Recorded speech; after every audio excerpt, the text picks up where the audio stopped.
நயம்பட பேசுவதிலே வல்லவராம் நடுவர் அவர்களுக்கும் அன்னை வீடே மகிழ்ச்சியை தரக்கூடியது என்று இங்கு பேச வந்துள்ள என் அணியினருக்கும் உண்மைக்கு புறம்பான செய்திகளை கூறி அமர்ந்துள்ள ஐயா அவர்களுக்கும் எதிர் அணியினருக்கும் இங்கே எங்களை போன்ற கத்துக்குட்டிகளையும் வளர்த்து விடுவதற்காக இங்கே குழுமியுள்ள ஆன்றோர் பெருமக்களுக்கும் சான்றோர் பெருமக்களுக்கும் தலைவர் செயலர் பொருளாளர் அவர்களுக்கும் என்னுடைய தந்தை ஐயா சோர்சன் நாச்சியப்பன் அவர்களுக்கும் இங்குள்ள புலவர் ஐயா பகிரத நாச்சியப்பன் ஐயா அவர்களுக்கும் இங்குள்ள ஆன்றோர் பெருமக்களுக்கும் சான்றோர் பெருமக்களுக்கும் என்னுடைய பணிவான வணக்கத்தினை தெரிவித்துக் கொள்கிறேன்.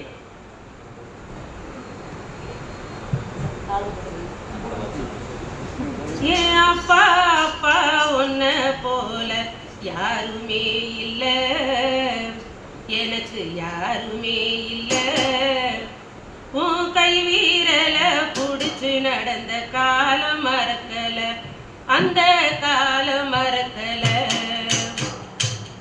10 மாசம் தாய் சுமந்து மொத்தத்தையும் நீ சுமந்து நிற்கரத்த வேர்வை சிந்தி உழைச்சிட்ட சாமி, துன்பங்களை நீ சுமந்து இன்பங்களை எனக்கு தந்து நம்பிக்கை ஊட்டி என்ன வளர்த்திட்ட சாமி.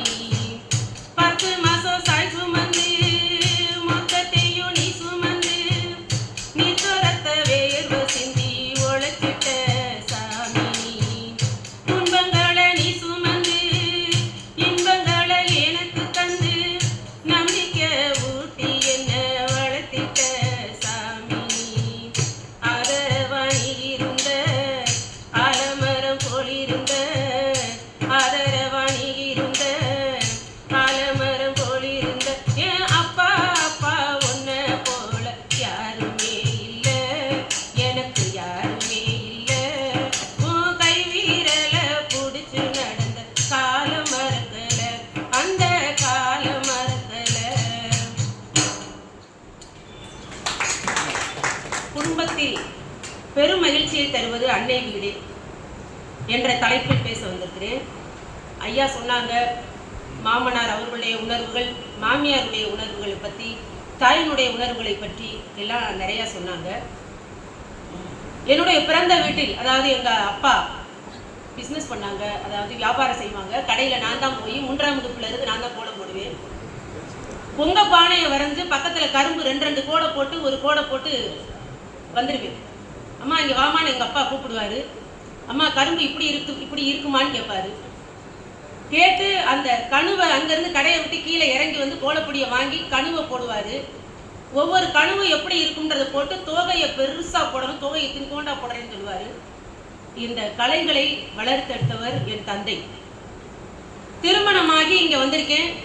5 மணிக்கெல்லாம் எழுந்திரிச்சு, அப்படிதான் எங்கள் அப்பா வளர்த்துருக்காரு. 4:30 மணிக்கெல்லாம் எழுந்திரிச்சு கடமைகளை செய்யணும்னு இங்கே வர்றேன். அதே போல் 5 மணிக்கெல்லாம் எழுந்திரிச்சு வாசலில் சாணம் விட்டு கோலம் போட்டு வந்தேன்.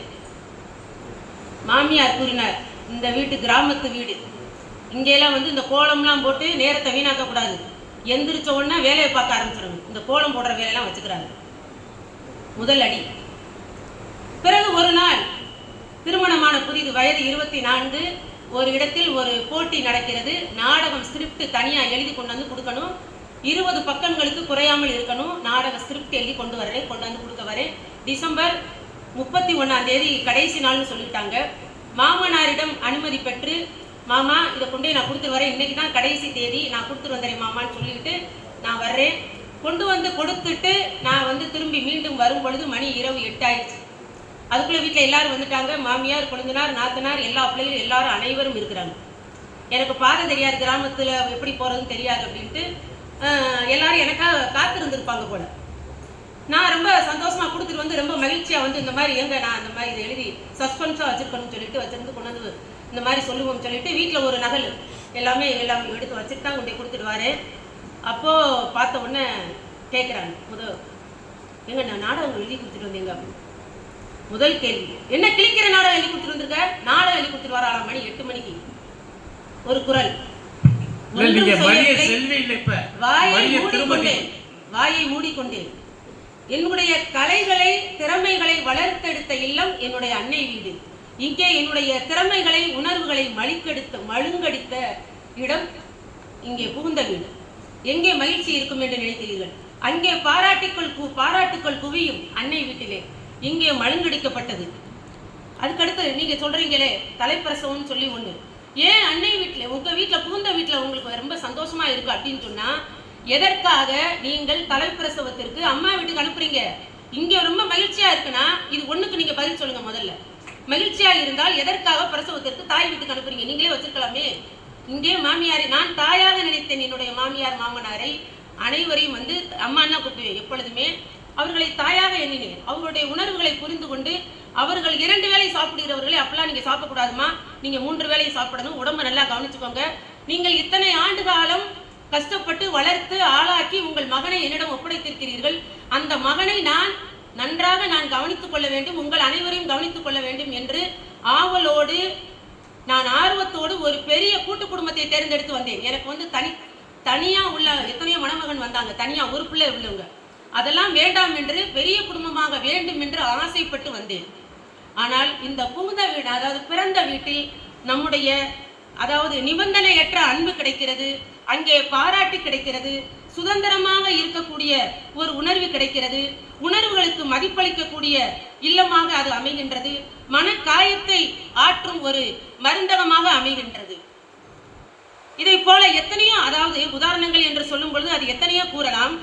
ஆனால் ஒரு சில நிகழ்வுகளை மட்டும்தான் நான் இப்ப சொல்லியிருக்கேன். எதற்காக என்றால், நம்முடைய உண்மையான மகிழ்ச்சி என்பது நாம் நம்முடைய உள்ளத்தின் ஆதங்கங்களை, இந்த மாமனாரை பத்தி ஐயா சொன்னாங்க, ஓகே, வாஸ்தவம் தான், நான் இல்லைன்னு சொல்லல. என் தந்தை என்னை பார்க்க வருகிறார். நான் அன்னைக்கு அவசரத்துக்கு உடனே டக்குன்னு ஒன்றும் இல்லை, முட்டையை பொறிச்சு வச்சுட்டேன். அப்பாவுக்கு தண்ணி கொண்டு போய் செம்புல கொடுக்குறேன். அப்போ மாமனார் வாங்கி குடிக்கும் பொழுது சொல்றாரு, முட்டை கவிச்சி அடிக்குது, செம்புல முட்டை கவிச்சி அடிக்குது அப்படின்னு சொல்லி 5-6 முறை கூறுகிறார். நான் எந்த பதிலுமே சொல்லவில்லை, என் தந்தையும் எதுவும் கூறவில்லை. அமைதியாக சாப்பிட்டுட்டு போயிட்டாரு. இங்க எதுவும் சொல்லக்கூடாதுன்னு போயிட்டார். இல்லத்திற்கு சென்று என் சகோதரர்களை அழைத்து, நம்ம வீட்டுல 1 சொன்னா உங்க அக்கா 10 சொல்லும்டா, அங்கே வாயவே திறக்கலடா, எப்படிடா இந்த உணர்வெல்லாம் வந்தது என்று அவர் ஆதங்கப்பட்டு அங்க சொல்லி, அதன் பிறகு சகோதரன் வீட்டிற்கு வந்த பொழுது அதனை சொல்லி சொன்னா, அந்த மாதிரி இல்லப்பா, அப்பா சொல்லி வளர்த்துக்கிறாரு, அங்கே பெரியவங்களை மதிக்கணும், அம்மா அவங்க தான் உனக்கு பெற்றோர் இனிமேல் அப்படின்னு சொல்லி வளர்த்துருக்குறாங்க. அதனால நான் எதிர் பேசாதிருத்தல், அதுல ரொம்ப கவனமா இருப்பேன். எதிர்த்து ஒரு வார்த்தை கூட எதுவுமே பேச மாட்டேன். சொல்ற விஷயங்களை அப்படியே நான் ஏற்றுக்கொள்வேன். சரிங்கம்மா, நான் தெரியாம செஞ்சுட்டேன், இனிமே நான் என்னை மாற்றி அமைத்துக் கொள்கிறேன், அப்படித்தான் நான் சொல்லுவேன்.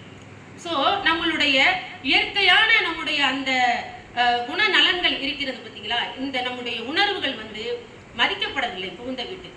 அன்னையாகும் வீட்டில் மட்டுமே நம்முடைய உண்மையான உணர்வுகள், உண்மையான மகிழ்ச்சி அன்னையாகும் வீட்டில், அன்னையர் வீட்டில் மட்டுமே கிடைக்கிறது என்பதை கூறி இடம் அமர்கிறேன். நன்றி, வணக்கம்.